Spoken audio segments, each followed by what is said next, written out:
By election में नून league को बड़े पैमाने पर कामयाबी हासिल होगी, बल्कि कौमी असम्बली के अंदर PMLN की एक ऐसी पोजीशन है कि जहां पर पीपल्स पार्टी अगर किसी स्टेज के ऊपर इनसे थोड़ा फासला भी इख्तियार करना चाहे तो पाकिस्तान पीपल्स पार्टी के बगैर भी बाकी इत्तेहादी जमातों को साथ शामिल रखते हुए PMLN इस पोजीशन में होगी कि सादा अक्सरियत से किसी कानून को पास कर सकती है।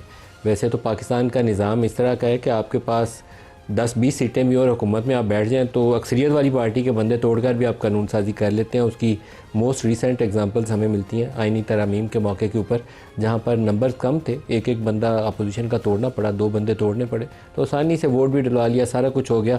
कानून मौजूद है कि फ्लोर क्रॉसिंग नहीं हो सकती, लेकिन उसके बावजूद सारे काम हो गए। तो पाकिस्तानी निज़ाम में ये वो ऐसी मोम की नाक है जिसको चाहे आप इधर मरोड़ लें चाहे उधर मरोड़ लें। लोगों का इंटरेस्ट बहुत कम था, टर्न आउट बहुत थोड़ी रही और उसका एक नो ट्रस्ट का इजहार भी होता है सिस्टम के ऊपर। आमतौर पर बाई इलेक्शन में बहुत ज़्यादा हाई टर्न आउट नहीं हुआ करता, लेकिन जहाँ पर 6 कौमी और 7 सूबाई के हल्के आ जाएँ और लाहौर जैसे शहर में इलेक्शन हो रहा हो तो बंदा सोचता है कि इसमें वोट तो ज़रूर पड़ेगा, लेकिन वोट नहीं पड़ा। और उसकी एक बड़ी वजह यह भी होगी कि पाकिस्तान तहरीक इंसाफ ने एक हल्के के अलावा बाकी जगहों से बाई इलेक्शंस का बाइकआउट कर रखा था। तो अगर इंडिपेंडेंट हैसियत में कोई उम्मीदवार था भी तो पीछे से पार्टी की सपोर्ट मौजूद नहीं थी, तो उस वजह से भी लैक ऑफ इंटरेस्ट हमें नज़र आता है। लेकिन आइंदा आने वाले दिनों में इस बाई इलेक्शन का मजमूई नताइज के ऊपर क्या असर पड़ेगा और पाकिस्तान में जो एक कानून साजी की अभी रिसेंट हफ्तों के अंदर हमने एक देखा है कि नई वेव है, 27वीं आइनी तरमीम पास हुई है, उसके नतीजे में कुछ एक्ट जो हैं वो अमेंड होंगे। मुमकिन तौर पर 28वीं आइनी तरमीम जिसके ऊपर बहुत शोर मचता है कि वो भी आने वाली है, उसमें क्या चीज़ें सामने आ सकती हैं। NFC वार्ड एक थॉर्नी इशू है, उसको एड्रेस करना पाकिस्तान का मुफाद है। बाय द वे कोई भी पार्टी करे, वो पाकिस्तान पीपल्स पार्टी करे, PMLN करे या PTI करे, लेकिन उसको आपको दुरुस्त करना पड़ेगा। इसलिए दुरुस्त करना पड़ेगा कि फेडरल लेवल के ऊपर इस NFC वार्ड को जब से हमने शुरू किया है उसके बाद से बजट डेफिसिट में इस तेज़ रफ्तारी से इजाफा हुआ और बजट डेफिसिट को फाइनेंस करने के लिए कर्ज़े लेने पड़ते हैं बैंकों से, तो उतनी ही तेज़ रफ्तारी के साथ बैंकों के कर्ज़ों में इजाफा हुआ। अगर 8,000 अरब का बजट डेफिसिट हो तो 8,000 अरब बैंकों से उधार लेते हैं तो फिर उसको फाइनेंस करते हैं।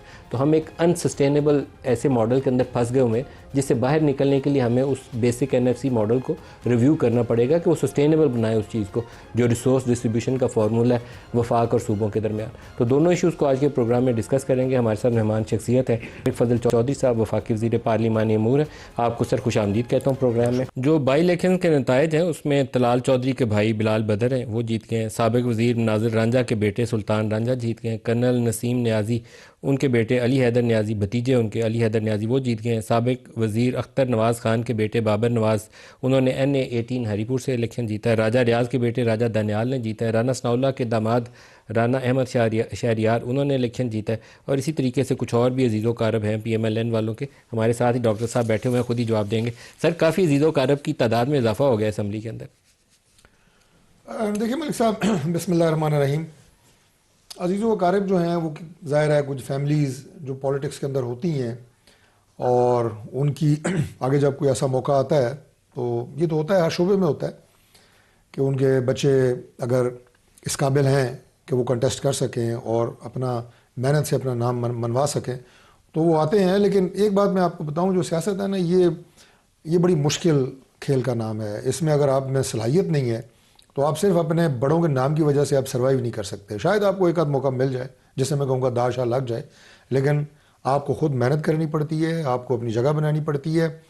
और फिर एक और तल्ख बात इस खेल के बारे में आपको बता दूं कि ये दौड़ते हुए घोड़ों का खेल है। इसमें वो घोड़ा पीछे रह गया, गिर गया, कोई आपके लिए रुकेगा नहीं कि जनाब हम इसको उठाएं देखें। तो इसलिए ये मुसलसल जद्दोजहद का नाम है। तो लिहाजा ये इल्ज़ाम लगा देना जनाब के, या ये कह देना जी कि फ़लाँ किसी का रिश्तेदार है वो आ गया है, अगर तो उसमें दौड़ने की सलाहियत है और मुसलसल मेहनत की सलाहियत है तो वो टिकेगा नहीं, साइड लाइन हो जाएगा। सर, लेकिन फरवरी 2024 में भी और अभी बाई इलेक्शन में भी ये जो फॉर्म 45 और 47 का रौला है वो दाग नहीं अभी धुले, वो मौजूद है। अभी फरवरी वाले बाकी थे तो अभी दोबारा लोगों ने फिर नारे मारे। हाँ मलिक साहब, मैंने तो कोई इस इलेक्शन में धांधली के ऐसे इल्ज़ाम नहीं सुने फ्रेंकली। वो कोशिश नहीं की अब? नहीं। अच्छा, मैं अर्ज़ करता हूँ, इस वक्त जो इल्ज़ाम लग रहे हैं पाकिस्तान तहरीक इंसाफ की तरफ से, ज़ाहिर है वो यही है कि जी हमने तो बाइकआउट किया हुआ था, हम तो थे नहीं, मैदान खाली था, जो आपने खुद भी कहा टर्न आउट कम था। तो मुख्तसर 2-3 चीज़ें अर्ज़ कर देता हूँ। 22% टर्न आउट है। टर्न आउट हमेशा बाई इलेक्शन में कम होता है। 22 भी नहीं होता सर, वेरी बैड। नहीं, ये कोई ज़रूरी नहीं है, 15-15 भी हुए हैं। मैं आपको रिकॉर्ड दे सकता हूँ कि पिछले अदवार में आप देखें 10-15 साल पहले जो बाई इलेक्शन हुए हैं इमरान खान के दौर में हुए हैं, टर्नओवर बाई इलेक्शन का इसलिए कम होता है कि लोकलाइज्ड फिनोमेना होता है। ये एक ज़िले में भी इलेक्शन हो रहा है ना, तो लोकलाइज्ड एक कोने में हो रहा है।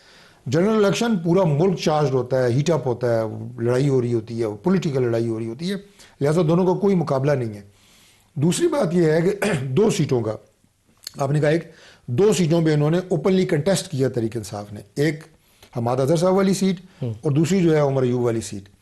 उमर अयूब वाली सीट जो है उस पर तो सारी उनकी इंतज़ामी मशीनरी अपनी, उनके कमिश्नर्स अपने, उनकी डिस्ट्रिक्ट मशीनरी अपनी, और आपको पता है कि सीएम ने तो बड़ा खुल के वहाँ पे धमकी भी दी इलेक्शन कमीशन को भी और उन्हें भी कि किसी ने कोई गड़बड़ की है वो सारा आपको पता है। इलेक्शन कमीशन ने नोटिस भी दिया उन्हें। उनकी मौजूदगी में अगर उन्हें वहाँ पर शिकस्त हुई है तो उन्हें सिर्फ ये कह देना वो जी धांधली होगी। आपको सोचना चाहिए कि 15 साल से केपी के लोग आपको वोट दे रहे हैं वहाँ पे, तीसरी टर्म है उनकी, कभी किसी जमात को 2 टर्म्स मिली, इनको तो तीसरी मिली है।